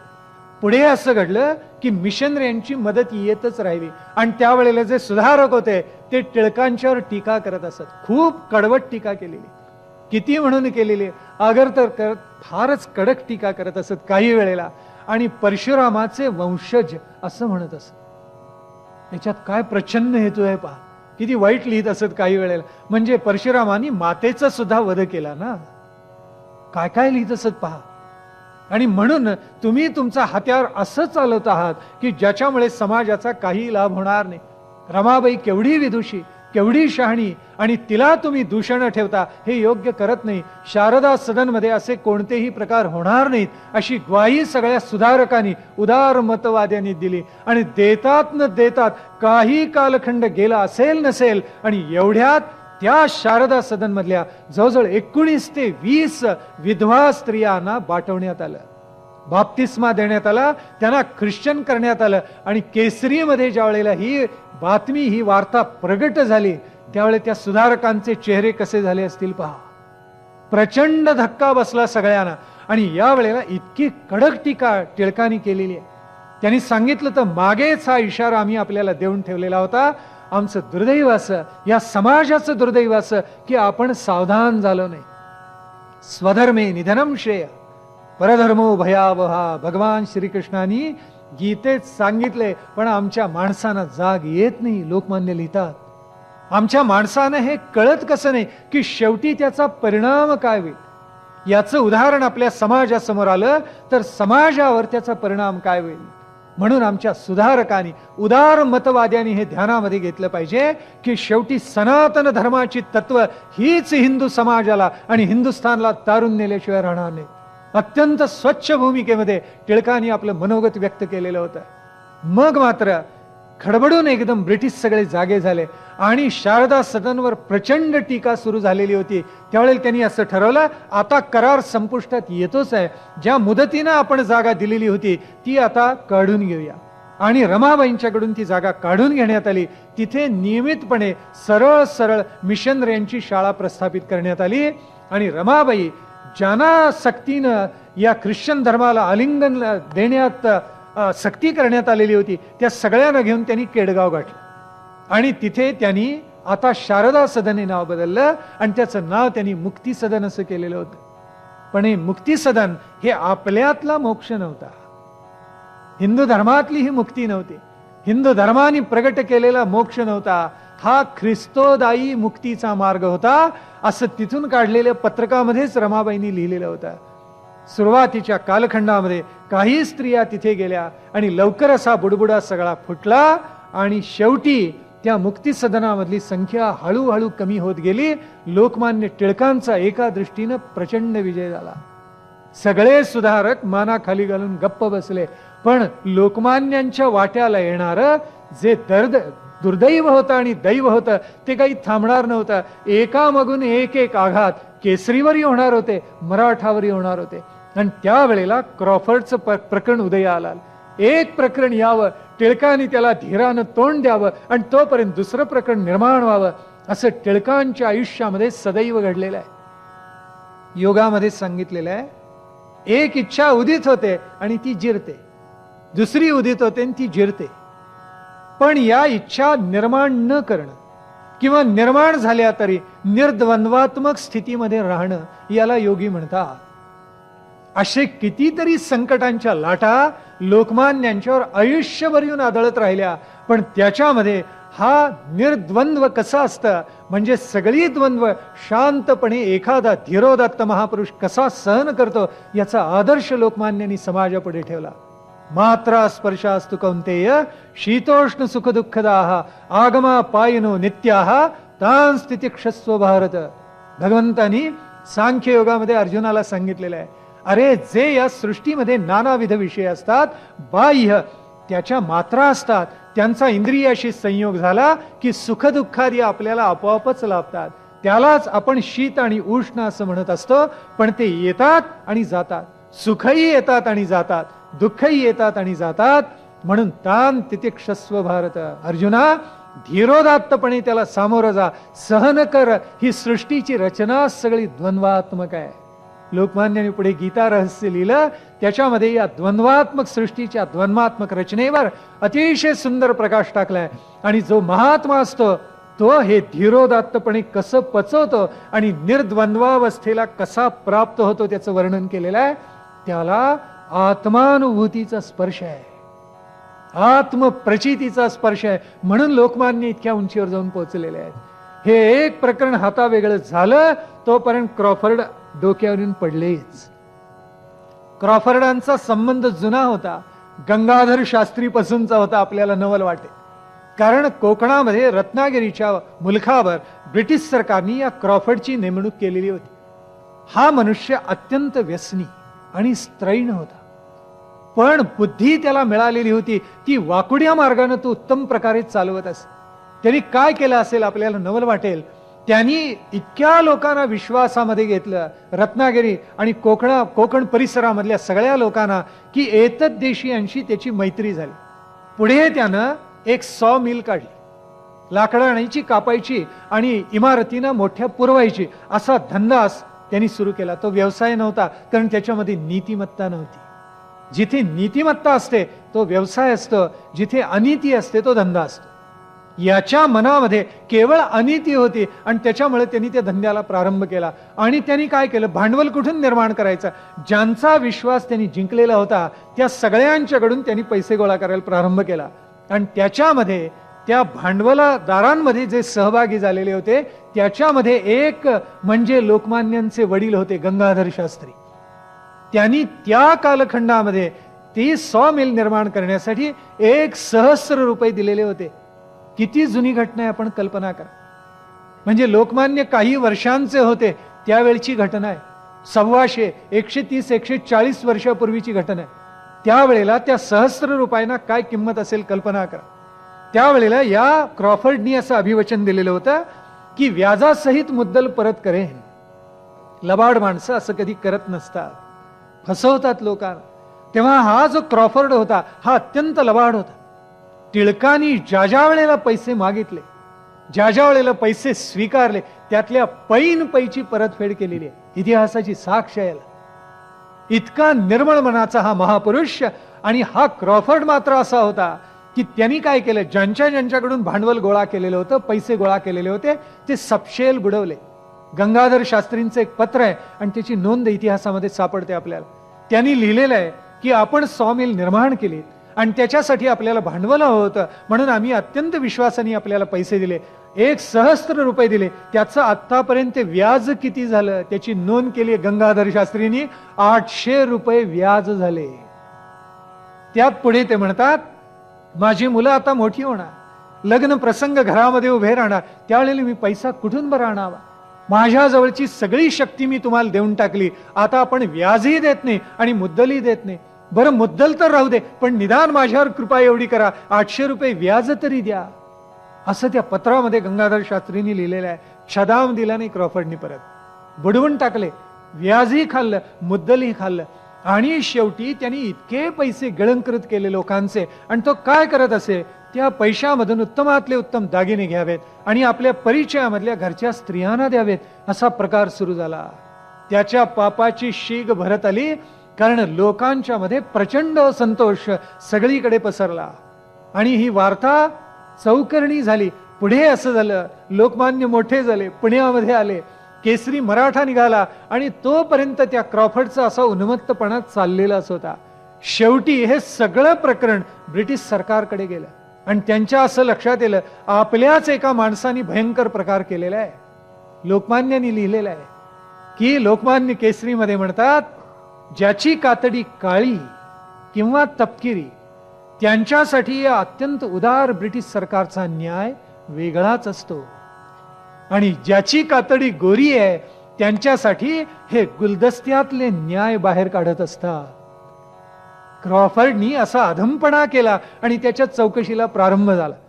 त्यावेळेला यांनी कुणाकुणाकडून पैसे गोळा केलेले आहेत. त्यावेळेला कोकणामध्ये हनुमंतराव कानिटकर या नावाचा गृहस्थ होता. तो मांत्रिक होता. तो सदैव या क्रॉफर्ड बरोबर असे आणि मंत्रतंत्र विद्या त्याला आत्मसात असल्यामुळे लोक त्याला घाबरत असत. म्हणून त्यांनी काय केलं, क्रॉफर्डनी धाक दपटशा दाखवून अनेक मामलेदारांना आपल्या हाताशी धरलं आणि त्यातून उदंड पैसा गोळा केला. शेवटी ज्या वेळेला हे सगळं प्रकरण बाहेर पडलं त्यावेळेला पहिल्यांदा समन्स कुणावर बजावलं, मामलेदारांच्यावर. अरे म्हणजे ज्यांनी धाक दाखवून पैसे गोळा केले तो क्रॉफर्ड बाजूला राहिला आणि मामलेदारांना पकडण्यात आलं. पुढे अत्यंत दयाळू सरकारने काय केलं असेल तर क्रॉफर्डला पेन्शन दिली आणि त्याला नोकरीवरून काढून टाकलं. म्हणजे नोकरीत न राहता सुद्धा त्याला पगार देत राहिले. क्रॉफर्डला कोणतीही शिक्षा झाली नाही. किती प्रकारचा विवेक आणि अविवेक ब्रिटिश सरकार कशा पद्धतीनं करत असे त्याचं हे अत्यंत बोलकं उदाहरण आहे. टिळकांनी लिहिलं तर याला काय निरक्षीर विवेक म्हणतात. ज्यांनी त्याच्या धाकाखाली त्याला पैसे जमा करून दिले आणि जे निरपराध आहेत त्यांना तुम्ही खटले भरता त्यांच्यावर आणि त्यांना त्या खटल्यामध्ये गोता, त्यांचा मानसिक छळ करता. धिक्कार असो ब्रिटिश सरकारचा. अत्यंत कठोरपणे आणि न्यायप्रियतेनं लोकमान्यांनी लिहिलेला आहे. शेवटी या क्रॉफर्डला कमी केलं. त्यावेळी तो इतका लबाड मनुष्य, त्यांनी एक चिठ्ठी लिहून ठेवली, मला नोकरीतून कमी केलं, मी आता एकच करतो, आत्महत्या करतो. मी आता मुठेमध्ये जाऊन जीव देतो. जागा तरी त्याला पुण्याची मुठात सापडली आणि होळकर पुलाखाली माझं प्रेत तुम्हाला सापडेल, शोधायला जा म्हणून त्या पत्रात लिहून ठेवलं. आता काय करायचं. हे सगळं ज्या वेळेला झालं त्यावेळेला खरोखरच काही वेडी माणसं, ज्यांना ब्रिटिश सरकारबद्दल अत्यंत प्रेम होतं, ब्रिटिश सरकारचे सैनिक सुद्धा गेले नाहीत, पण इथली काही सुधारक मंडळी त्यांना इतकी कणव आली क्रॉफर्ड बद्दल की ज्या वेळेला त्यांना ही बातमी कळली त्यावेळेस सगळे धावत सुटले मुठ्याच्या दोन्ही काठानं आणि पहा म्हणाले, कुठे हा क्रॉफर्ड सापडतो, त्याचं प्रेत कुठे. तो कुठे आत्महत्या करायला गेलेलाच नव्हता, तो पळून गेलेला होता आणि पुढे तो सापडला. त्याच्यावर खोटा खटला भरण्यात आला, त्याला इंग्लंडला रवाना करण्यात आलं, त्याला पेन्शन देण्यात आली आणि पुढचे सगळे खटले चालवले. त्या हनुमंतराव कानिटकरला तुरुंगामध्ये टाकला. 10 जवळजवळ मामलेदार कमी करण्यात आले. त्यावेळेला केसरी या मामलेदारांच्या बाजूनी झुंजलेला आहे आणि त्यांनी सांगितलं, यांचा कोणताही अपराध नाही, यांनी काय पाप केलेलं आहे, तुम्ही कशासाठी यांच्यावर खटले भरता. कारण तुमचाच मनुष्य पापी आहे. ज्या पापी माणसांनी यांना असं एका कुठल्या तरी कटामध्ये गोवलं, त्यांच्यावर दडपण आणलं, त्यांच्याकडून रकमा वसूल केल्या, त्यांना तुम्ही शिक्षा करता आणि त्या क्रॉफर्डला तुम्ही काय केलं तेवढं मला सांगा. म्हणजे या देशामध्ये काळ्या रंगाची कातडी असणे पाप आहे आणि गोऱ्या रंगाची कातडी असणं हे पुण्य आहे, असं तर ब्रिटिश सरकारला वाटत नाही. असे उद्गार लोकमान्यांनी काढलेले. किती निस्पृहतेपणे हा मनुष्य लिहितोय पहा. पण त्यावेळेला आपल्यापैकी कुणीही लोकमान्यांच्या मताचा पाठपुरावा केला नाही. कशी आपली माणसं नतद्रष्ट. या देशाला कोणता शाप आहे कळत नाही. दोघांनी भांडावं आणि परदेशातल्या माणसाला बोलावून घ्यावं. आचार्य अत्रेंनी एका व्याख्यानामध्ये म्हटलेलं होतं, आमच्या सगळ्या मंत्र्यांना, आमच्या सगळ्या खासदारांना, आमच्या सगळ्या राजकीय पुढाऱ्यांना प्रथम चड्डी घालावी. अत्रे भयंकर लिहित असत आपल्याला माहिती आहे. आणि जोपर्यंत त्यांचं अध्ययन पूर्ण होत नाही तोपर्यंत त्यांना चड्डीमध्येच ठेवावं. आणि काय करावं तर त्यांना कौटिल्याचं अर्थशास्त्र शिकवावं. काय शब्द आहेत पहा. जोपर्यंत कौटिल्याच्या अर्थशास्त्राचं त्यांचं अध्ययन पूर्ण होत नाही तोपर्यंत त्यांना याच पद्धतीने दीक्षा द्यावी, असे उद्गार आचार्य अत्रेंनी काढलेले. लोकमान्य टाहो पडून सांगतायत की अरे आपल्याला कुणाविरुद्ध झुंजलं पाहिजे. माणसं आपापसात झुंजतायत, टिळकांवर तुटून पडतायत. एकाच्याही प्रगल्भ बुद्धिमत्तेला असं वाटलं नाही की टिळकांच्या मागे जाऊन उभा राहावं आणि म्हणावं, झुंजा, आम्ही आपल्या मागे आहोत. निदान झुंजता येत नाही, पायीक तरी व्हावं. तेवढंही आपल्या लोकांना करता आलं नाही. कारण चटावलेली माणसं कशाला होती.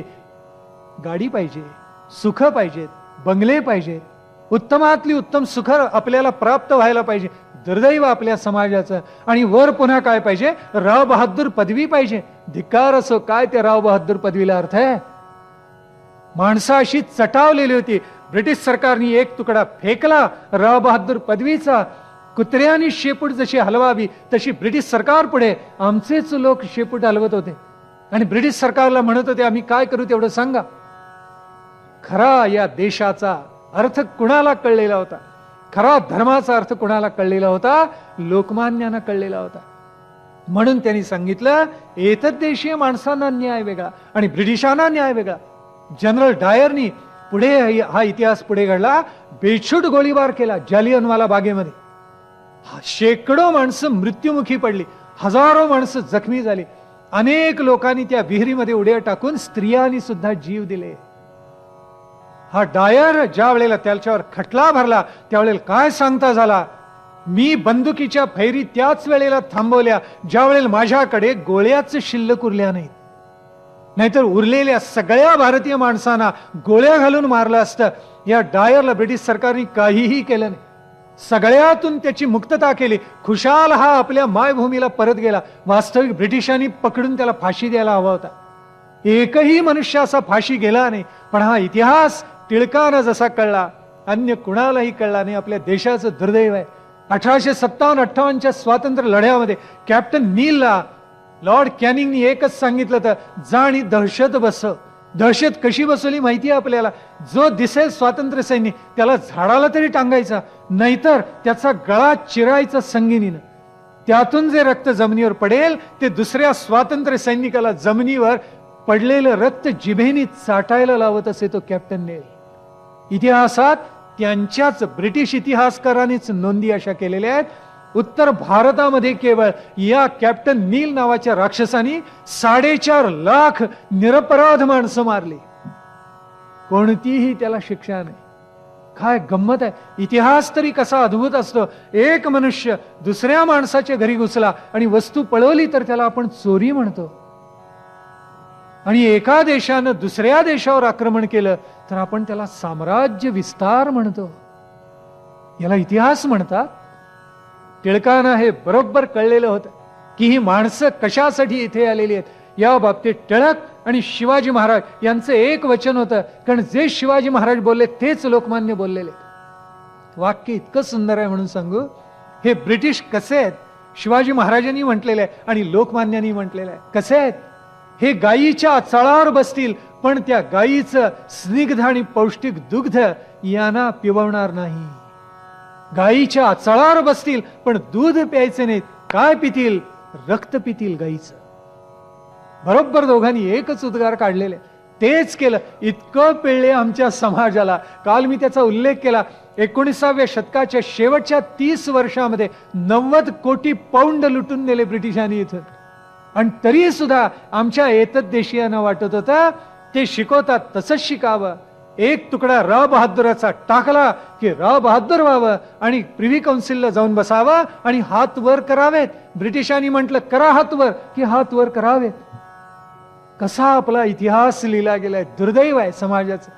लोकमान्यांना हे कळलेलं होतं आणि म्हणून जोडपून काढलं तर की क्रॉफर्ड निर्दोष ठरून माघारी परत जातं. त्याला तुम्ही कोणतीही शिक्षा करत नाही. आणि ज्यांच्यावर दडपण आणलं आणि निष्कारण ज्यांना या खटल्यात गोवलं गेलं त्या मामलेदारांना मात्र तुम्ही शिक्षा करता. त्यांना नोकरीमधून कमी करता. काय खावं त्यांनी, त्यांच्या मुलाबाळांनी, त्यांच्या पत्नीनं, त्यांच्या घरातल्या वृद्धांनी काय खावं? तळमळीने लिहिलेलं लोकमान्यांनी. पण हे इतर कुणाला जाणवलं नाही. लोकमान्यांनी केसरीच्या माध्यमातून या अनंत गोष्टींना अशी वाट निर्माण करून दिलेली होती. आणि पुढे तर बडोद्याला जाऊन आपल्या स्नेहाला त्यांनी वाचवलेलं होतं. बापट नावाचे त्यांचे जे स्नेही होते त्या स्नेहाला स्वतः खटला झुंजवून वाचवलेलं होतं. दिवसाकाठी 40, 50, 60 कागद लिहावेत आणि ते कोर्टासमोर सादर करावेत. स्वतः न येता मागे राहावं, हे सगळं चालवावं असं टिळक करत असं. शेवटी तो न्यायाधीश ब्रिटिश थक्क झाला आणि तो म्हणाला, हा कवी कोण आहे इतकी 50 पानं दररोज लिहिणारा? त्याला माहिती होतं, त्याच्या लक्षात आलेलं होतं लोकमान्यांच्याशिवाय हे दुसरं कोणी करू शकणार नाही हे त्यांनी जाणलेलं होतं. आणि म्हणून निष्कारण खटल्यात गोवले गेलेले. ज्यांना बळीचा बकरा बनवण्यात आलेलं होतं त्या बापटांना त्यांनी वाचवलं. आणि इतके ऋणानुबंध बापट आणि लोकमान्यांच्या घराण्याचे राहिलेले आहेत की लोकमान्य म्हणजे बापट घराण्याचं साक्षात दैवत होऊन गेलं. इतका आपल्या मित्रासाठी त्याग लोकमान्यांनी केलेला होता. रात्रभर बसत असत आणि 40-40, 60-60 कागद लिहून काढत असत आपला मित्र वाचावा म्हणून. केसरीच्या वेळेला घोडदौड चाललेली होती आणि एक प्रचंड लोण जे मुंबईमध्ये होतं, पुण्यामध्ये फारसं नव्हतं, ते दुर्दैवानं पुण्यामध्ये येऊन पोहोचलं. आणि ते म्हणजे महाभयंकर होतं हिंदू मुसलमानांचा दंगा. 1850 मध्ये असं घडलेलं होतं. बेरामजी या नावाच्या पारशी ग्रहस्थांनी एका वृत्तपत्रामध्ये आपल्या एक चित्र छापलेलं होतं. ते कुणाचं होतं? महम्मदाचं चित्र छापलेलं होतं. तेव्हा महम्मदाचं चित्र तुम्ही कसं छापलं असं म्हणून मुंबईतल्या पारशांना मुसलमानांनी झोडपून काढलेलं होतं. अनेकांना त्याची झळ पोचलेली होती. पुढे आणखीन 24-25 वर्ष गेली आणि एका जालभाई या नावाच्या पारशी ग्रहस्थानं इंग्रजी माणसानं लिहिलेला एक ग्रंथ अनुवादित केला. आणि त्या ग्रंथामध्ये महम्मदाबद्दल त्यांनी काही वेडीवाकडी, प्रेषित महम्मदाबद्दल काही वेडीवाकडी वाक्य लिहिलेली होती. त्याचा अनुभव जालभाईनी केला. त्यावेळेला सुद्धा मुंबईमध्ये प्रचंड दंगल झालेली होती आणि या दंगलीचा परिणाम असा झाला, अनेक पारशी लोकांना झळ लागली, अनेक हिंदूंना झळ लागली आणि हळूहळू सगळं लोण ते पाहता पाहता पुण्यामध्ये येऊन पोहोचलं. 93-94च्या सुमारास आपल्याला माहिती आहे या पुण्यामध्ये प्रचंड दंगे झाले. आणि त्यावेळेला टिळकांनी जे केसरीमध्ये लिहिलेलं आहे ते इतकं निर्भीड आणि इतकं परखड आहे. त्यांनी सांगितलेलं होतं, अरे वरवर मलमपट्टी कशाला करता? कारण हे सुधारक काय करत असत, ते सगळ्या धर्माच्या पंथाच्या लोकांना एकत्र घेऊन एक सभा करत असत. आणि सभा आमची झाली, आता दिलजमाई झालेली आहे, आता सगळ्यांचं एकमत झालेलं आहे, असा खोटा वृत्तांत ब्रिटिश सरकारला पाठवत असत. शेवटी ब्रिटिश सरकारने त्यांना विचारलं एकदा पत्रामध्ये, आणि हे कुणी केलेलं होतं? हे भांडारकर आणि गोखलेंनी एकदा केलेलं होतं. ते गोखलेंना त्यांनी पत्र असं लिहिलं ब्रिटिश सरकारने, या सभेला किती माणसं उपस्थित होती ते कृपया आम्हाला कळवा. त्यावेळेला त्यांनी असं लिहिलं, या सभेला 5 हिंदू, 2 मुसलमान आणि 1 पारशी उपस्थित होता. याला सभा म्हणतात. पण गोखलेंनी हे कळवलं. दुर्दैव आहे, त्यावेळेला ब्रिटिश सरकारचे अधिकारी हसलेच. टिळकांनी लिहिलेलं होतं, अरे जखम एकीकडे आणि मलमपट्टी तुम्ही दुसरीकडे करता, याला काय न्याय म्हणतात? तुम्ही सावध व्हायला पाहिजे, सावधान व्हायला पाहिजे. कारण समाजामध्ये जी दुफळी पडते ही आपल्या समाजाला केवळ घातकच आहे असं नव्हे, याचे दूरगामी परिणाम आपल्या समाजावर झाल्याशिवाय राहणार नाही. आणि टिळकांची जी भविष्यवाणी होती ती काही वर्षात खरी ठरली. पुढे सावरकरांनी तेच म्हटलेलं होतं, अत्यंत निर्भीडपणे म्हटलेलं होतं. विषवल्ली असा उल्लेख सावरकरांनी केलेला होता आपल्या गळ्याला लागलेली. त्याचं प्रत्यंतर लोकांना पुढे येत गेलं आणि समाजात दुफळी झाली. लोकमान्य म्हणाले, पहिला दगड कोणी टाकला बघा, आम्ही आमची दैवत वाजवत नेतो, आनंदाने नेतो. त्यावेळेला यांना दुःख कसं होतं मुळामध्ये? टिळकांनी केसरीमध्ये लिहिलेलं आहे, यांच्या भावना कशासाठी दुखावल्या जातात हेच आम्हाला कळत नाहीये. खरं तर या देशाचे नागरिक होऊन त्यांनी आमच्यामध्ये सहभागी व्हायला पाहिजे, पण ते होत नाहीत. दंग्याची कारणं शोधून काढतात आणि त्याच्यामुळे आपल्या समाजामध्ये दुफळी पडते. याचं मूल कारण कुठे आहे ते शोधून काढा. थोडक्यात कुठे आहे ते लोकमान्यांनी केसरीमधून दाखवून दिलेलं होतं. त्यावेळेला लोकमान्यांना असं जाणवलं, आपला समाज हा अधिक सुसंघटित केला पाहिजे, आपला समाज हा एकत्र यायला पाहिजे. आणि म्हणून लोकमान्यांनी 2 विलक्षण प्रयोग केले. ते दोन्ही प्रयोग आज इतके चिरस्थायी झाले आणि त्याला इतकं व्यापक स्वरूप मिळालं आहे की विचारायलाच नको. त्यातला एक प्रयोग म्हणजे गणेशोत्सवाचा आणि दुसरा शिवजयंती उत्सवाचा. लोकमान्यांना चित्तामध्ये जाणवलं, आपला समाज अधिक संघटित व्हायला पाहिजे. गणेशाची पूजा करतात. लोकमान्य म्हणाले, ब्रिटिश सरकारला नाही तर म्हणता येऊ नये, होय तर म्हणावं लागेल, पण त्याच्यामध्ये कुठेही त्यांना राजकारणाचा वास तर येता कामा नये, पण लोकांचं संघटन तर घडलं पाहिजे. आणि म्हणून या महात्म्यांनी काय केलं, या लोकमान्यांनी काय विलक्षणच प्रयोग करून टाकला. अरे गणपतीचं पूजन होत, आरास करतात, छोटी छोटी माणसं एकत्र जमतात, कुठेतरी वाजत गाजत गणपती नेतात, विसर्जन करतात. त्या निमित्तानं काही कार्यक्रमही होतात. मग याला व्यापक स्वरूप आपण का देऊ नये? त्याला व्यापक स्वरूप असं द्यायला पाहिजे ज्याच्यामुळे आमची माणसं एकत्र येतील, त्यांना आपल्या राष्ट्राचा खरा अर्थ उलगडेल, आपल्या धर्माचं सत्य स्वरूप त्यांच्यापर्यंत पोहोचेल, त्यांच्या मनामध्ये स्वातंत्र्याची ज्वाला निर्माण होईल, स्वामीनिष्ठा राष्ट्रनिष्ठा निर्माण होईल, त्यांच्या चित्तामध्ये नवीन प्रकाश जागेल आणि त्यांना जीवनाची निश्चित दिशा कळेल. आणि म्हणून लोकमान्य म्हणाले अशा स्वरूपाचा गणेशोत्सव सुरू करायचा. 93-94 मध्ये आपल्याला माहिती आहे हे दंगे ज्या वेळेला झाले त्याच वेळेला लोकमान्यांनी त्याला प्रारंभ केला आणि शिवजयंती उत्सवाला पुढे 1895 साली लोकमान्यांनी तोंड फोडलं. गणेशोत्सव ज्याला सुरू झाला त्यावेळेला त्याला इतकं उदंड यश मिळालं. पुण्यात प्रारंभ झाला, मुंबईत प्रारंभ झाला आणि पाहता पाहता महाराष्ट्रामध्ये आणि महाराष्ट्राच्या बाहेर हे लोण जाऊन पोहोचलं. केसरी मधला एक अग्रलेख आहे आणि इतका गोड लिहिलाय लोकमान्यांनी. लोकमान्य म्हणतात पहावं तिकडे गणपतीच गणपती, जिकडे नजर टाकावी तिकडे गणपतीच. आमच्या 30 कोटी देवतांचं हे साक्षात मूर्त रूप नव्हे काय? म्हणजे आमचे 30 कोटी नागरिक आता असे मूर्त रूपानं प्रगट होणार, हेच लोकमान्यांनी लिहिलं. आमच्या 30 कोटी देवतांचं हे मूर्त रूप नव्हे काय, तेच आता साक्षात प्रगट झालेलं आहे पहा, असं लोकमान्य म्हणतात. आणि खरोखर लिहितात की पहा अब्द्याग्रा काय, गुलाल काय, लेझिम काय, बेभानून माणसं नाचतात काय, आणि समाज प्रबोधन या गणेशोत्सवाच्या कालखंडामध्ये किती विलक्षण सुंदर पद्धतीनं होतं काय पहा. आणि खरोखर 1-1.5 वर्षामध्ये इतकी ती चळवळ फोफावली की दुसऱ्या वर्षी प्रचंड प्रमाणावर गणेशोत्सव साजरा झाला. पुढे तर असं झालं की लोकमान्य ज्या वेळेला परत येत असत, अनंत चतुर्दशी व्हायची आणि गणपतीची पार्थिव प्रतिमा जी असेल त्याचं विसर्जन करण्यात येत असे, त्यावेळेला लोकमान्य उदास असत. त्यांना ज्यांनी पाहिले त्यांनी अशी नोंद करून ठेवलेली आहे, एरवी लोकमान्य ज्या गतीनं येरझाऱ्या घालत त्याच्यापेक्षा जलद घालत म्हणे. चित्तामध्ये काही अस्वस्थपणा दाटलेला असे, कारण मखरातली ती मूर्ती दिसायची नाही. कर्णिकरांनी नोंद केली आहे की म्हणे दादा गैवरून गेलेले, डोळ्यामध्ये पाणी उभं राहिलेलं होतं आणि डोळे भरल्या मुखाने सांगतायत की अरे ती मूर्ती तिथे नाही आहे. त्यावेळी कर्णिकर म्हणाले दादा आपण सुद्धा म्हणजे जुन्या मंडळींना असं वाटायचं की असं खरोखर टिळकांच्या बाबतीत घडतं. असे गणेशोत्सवानंतर येरझाऱ्या टिळक घालतायत आणि प्राध्यापक धर्मानंद कौसांबी येऊन पोहोचले आणि त्यांना कळेच ना की लोकमान्य इतके अस्वस्थ काय. त्यावेळी ते म्हणाले कौसांबी धर्मानंदजी आज ती मूर्ती गेली, विसर्जन झालं. त्यावेळेला कौसांबी म्हणाले दादा आपण वेदांत सांगणारे, वेदांत आपण पचवलेला आहे, वेदांताच्या सूक्ष्म छटा आपल्याला उलगडलेल्या आहेत आणि असं असून सुद्धा आपल्याला वाईट वाटतं. त्यावेळी लोकमान्य म्हणाले का नाही वाईट वाटणार, 10 दिवस ती सगुण मूर्ती इथे डोळ्यासमोर आहे, जणू काही आपल्या व्यवहाराचं अधिष्ठान झालेली आहे, आपल्याला सातत्याने प्रेरणा देणारी आहे. आणि असं असताना आज ते मखर रिकामच मला पाहायला मिळावं का बरं मला वाईट वाटणार नाही.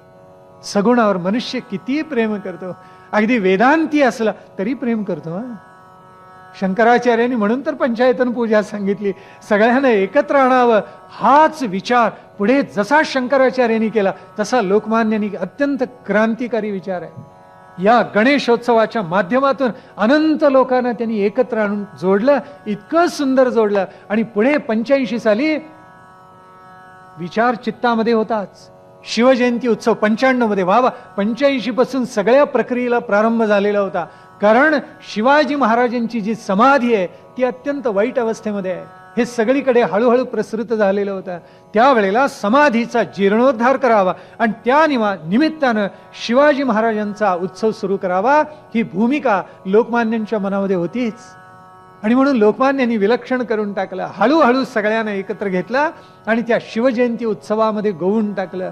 पुढे खरोखरच प्रसंग असा आला, त्यावेळेला ब्रिटिश सरकार मायबाप उदार होऊन त्या समाधीच्या व्यवस्थेसाठी वर्षाला 5 रुपये देत असे. 5. लोकमान्यांनी सांगितलं अरे इतके 30 कोटी जन या देशामध्ये पसरलेले आहेत, प्रत्येकाने योगदान केलं तरी प्रचंड निधी उभा राहील, का नाही घडणार. लोकमान्यांना एका विद्यार्थ्यांनी पत्र लिहिलेलं होतं त्या पत्रामध्ये त्यांनी म्हटलेलं होतं 30 कोटी जनतेनं 1 पैसा प्रत्येकी दिला तरी 4,68,750 रुपये गोळा होतील. कसं गणित मांडलं गंमत आहे. इतका पैसा गोळा झाल्यावर शिवजयंती उत्सव किती थाटामाटात करता येईल, गणेशोत्सव सुद्धा किती थाटामाटात. आणि म्हणून पहिल्यांदा केले मगच सांगितले, कारण महाराज आपला आदर्श आम्ही आमच्या समोर ठेवलाय. तो विद्यार्थी लिहितोय महाविद्यालयामधला, आणि त्यांनी लिहिलं आपण आधी करता मग सांगता. याचा प्रभाव आम्हा तरुणांच्या चित्तावर हृदयावर अतिशय पडलेला आहे. आणि म्हणून मी स्वतः पत्र लिहितोय असं नव्हे, सोबत 2 आणि पाठवलेत, स्वीकार करावा. अमूल्य आहेत, विद्यार्थ्यांनी पाठवावेत, याला काही विलक्षण महत्व आहे. आणि खरोखर लोकमान्यांनी या समाजामधून अनंत माणसं उठवली आणि स्वतः जाऊन सगळी पाहणी करून आलेले होते. त्यावेळेला या उत्सवाला परवानगी देऊ नये म्हणून आमची सनातन धर्माला विरोध करणारी मंडळी, नाक कापून अवलक्षण करणारी मंडळी ही आडवी पडलीच. आणि मुंबई सरकारला सांगितलं कोणत्याही परिस्थितीत याला तुम्ही परवानगी देऊ नका. काही मंडळींनी पत्र पाठवून लिहिलं शिवाजी दरोडेखोर होता, त्यांनी अफजल खानाचा खून केलेला आहे. त्यावेळेला प्रोफेसर भानूनी in defence of Shivaji the great या नावाचा एक निबंध लिहिलेला होता, प्रेरणा टिळकांचीच. इतका सुंदर निबंध लिहिलेला आहे. आणि त्या निबंधामध्ये लिहिलेलं होतं शिवाजी महाराजांचं कार्य हे स्वराज्य निर्माण करण्याचं कार्य होतं, स्वातंत्र्य निर्माण करण्याचं कार्य होतं. आणि युद्धामध्ये डावपेच लढवले जातात. स्वतः अफजल खानाने पहिला गाव शिवाजीराजांच्यावर घातलेला आहे. आणि मग त्यावेळेस शिवाजी महाराजांनी काय करायला होतं? अफजल खान चाचा म्हणून मिठी घालायला हवी होती? काय करायला होत? In defence of Shivaji the great इतका अप्रतिम लिहिलाय निबंध. आणि शेवटी ब्रिटिश सरकारला ते मान्य करावं लागलं. त्यासाठी मुंबईला टिळकांना जाऊन मुक्काम करावा लागलेला होता, झगडावं लागलेलं होतं, झुंजावं लागलेलं होतं. आणि शेवटी ब्रिटिश सरकारने उदार होऊन ही परवानगी दिली. पुढे काय घडणार आहे ब्रिटिश सरकारच्या लक्षात आलं नाही, पण पुढे ते लक्षात आलं आणि चिरोलनी लिहून ठेवलं आम्ही फार मोठी घोडचूक केली. आता काय उपयोग?